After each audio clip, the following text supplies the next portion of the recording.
આપણી સાથે અમિતજી જોડાયેલા છે. અમિતજી, ખાસ હવે આજે ઓપ્શન રણનીતિ માટે તમારી ક્યાં નજર?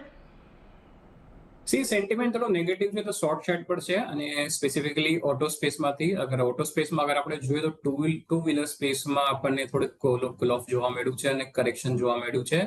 અને સ્પેસિફિકલી અગર આપણે જોઈએ તો બજાજ ઓટો પર ધ્યાન રાખવું જોઈએ, કારણ કે બજાજ ઓટોમાં અગર આપણે જોઈએ તો રિસેન્ટલી જે પણ રેલી આવી હતી થોડી શોર્ટ લીવડ રહી હતી, અને ઘણા દિવસથી અગર આપણે જોઈએ તો 8,900 આ 9,000ની નીચે આ સ્ટોક સસ્ટેન કરી રહ્યો છે.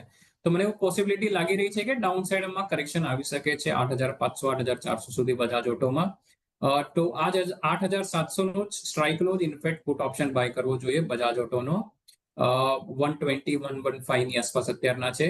80 રૂપિયાનો જ ઇનફેક્ટ સ્ટોપ લોસ રાખવો જોઈએ, અને અપસાઇડ ટાર્ગેટ જે છે 200 રૂપિયાનો રાખી શકાય.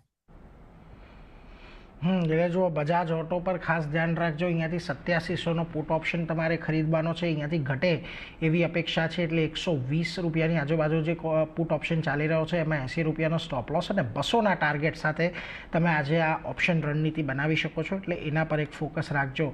પરંતુ આ